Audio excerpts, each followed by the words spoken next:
HR के finance के results एक दिन में नहीं दिखते हैं। व्हाट इज आइडियल टाइमलाइन, मतलब एक क्या टाइमलाइन, फेयर टाइमलाइन है? It takes time. सो मैं बोलती हूँ कि कम से कम 3 से 4 महीने तो पूरा फाउंडेशन बनाने में लगता है, स्ट्रैटेजिक प्लानिंग से अगर हम जाते हैं बनाने में, क्योंकि आज भी HR को हर कोई सिर्फ एक सपोर्टिंग फंक्शन मानता है, जो कि मैंने मेरे करियर में कभी नहीं देखा। ओके। क्योंकि being into as an unit HR role also I was purely involve into my day to day business things, कि मेरा प्रोडक्ट कहाँ डिलीवर हो रहा है, कौन मेरा कस्टमर है, अगर मोटर रेलवे को जा रही है तो रेलवे का कौन सा कस्टमर है और कितनी मोटर जा रही है और कितने लोग प्लानिंग में काम कर रहे हैं, कितने लोग प्रोडक्शन में काम कर रहे हैं। सो जब तक HR बिजनेस के साथ अलाइन नहीं है तो वो HR है ही नहीं, मेरे हिसाब से तो नहीं है।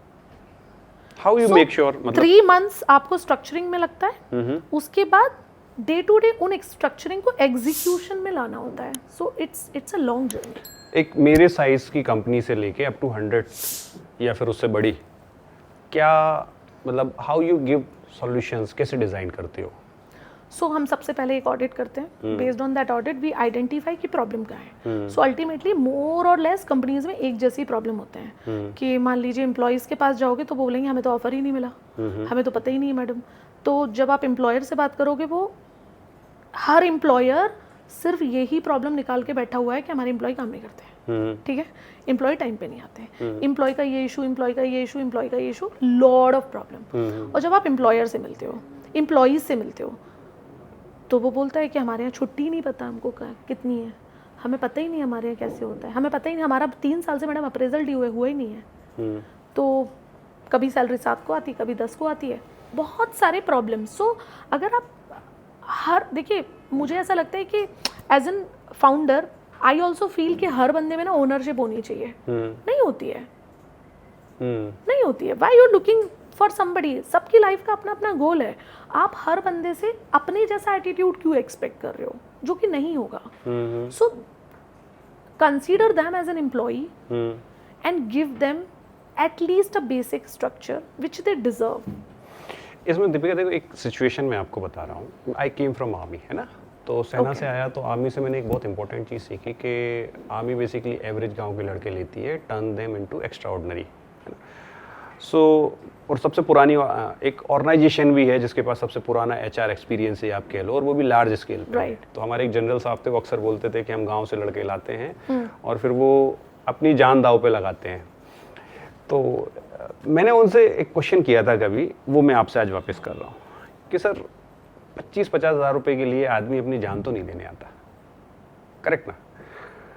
फिर आप मतलब वो रिक्रूटमेंट डिवीज़न देखते थे, तो मैंने कहा सर ऐसा क्या करते हैं कि ये लोग इतनी कम पैकेज में भी अपनी जान देने के लिए रेडी है, और कंसिस्टेंटली, ऐसा नहीं कि आज, ये सैकड़ों साल से ऐसे ही चल रहा है।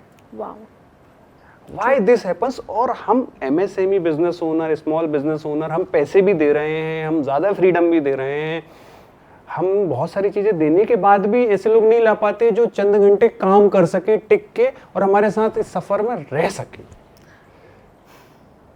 ठीक है, बहुत अच्छा सवाल है ये। Why? देखो, मुझे ऐसा लगता है कि जो वो ना वहाँ पे प्रोडक्ट या सर्विस या जान देने की बात नहीं है, वो क्या, मतलब मैं हमेशा देखती हूँ कि जैसे मैंने बोला फाउंडर सेल्फिश हैं और मोस्ट ऑफ द फाउंडर्स हैं, ठीक है, बट क्या आर्मी में भी ऐसा ही है?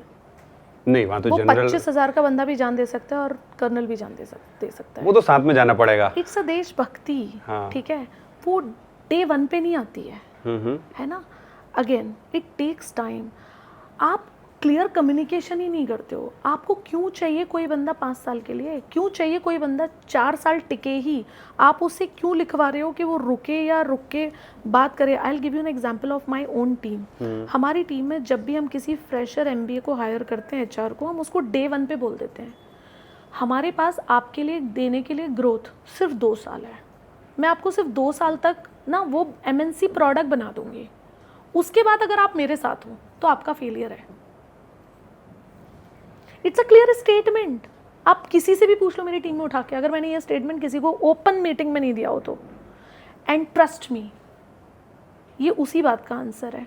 इंदौर की एक कंसल्टिंग कंपनी बता दो जिसमें रिक्रूटर 6 महीने से ज़्यादा टिकता हो। 10 में से 1 टिकता होगा। हमारे यहाँ रिकॉर्ड है, बेसिक टेन्योर 2 इयर्स है, क्योंकि मैंने उसको सेट कर दिया एंड आपके वर्ड्स और एक्शंस मैच होने चाहिए। हम उस तरीके की फ्रीडम दे रहे हैं, हम उस तरीके का ग्रोथ दे रहे हैं, हम उस तरीके को बोल रहे हैं आपको 2 साल बाद जाना है। अगर आप यहाँ हो तो आप गधे हो, सीख ही नहीं पाए, you could not learn from me, आप HR नहीं बन सकते। मैं बोल रही हूँ 2 से 2.5 साल, मैक्स टू मैक्स 3 साल के अंदर अंदर निकल जाओ, किसी MNC को ज्वाइन कर लो। So people working in my team now they are working in Reliance, very great organisation and it's a proud feeling. आपको क्यों जिंदगी भर के लिए रखना है उसको? आप उसका ROI कब निकाल सकते हो ये देखो, कितना फास्ट ट्रेन कर सकते हो ये देखो, और आप के जो वर्ड्स और एक्शंस हैं वो अगर मैच नहीं हो रहे हैं तो जान क्या, वो कुछ नहीं देगा आपको। जान तो बहुत दूर की बात है।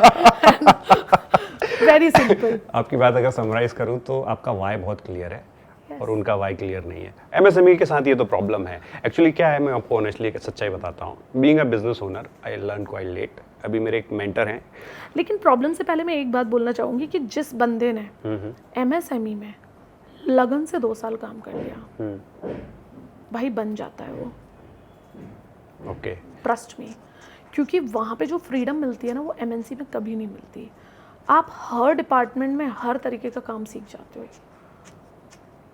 हर डिपार्टमेंट में। बस ये फाउंडर का ट्रिक होना चाहिए कि आप उसको कैसे रोकते हो।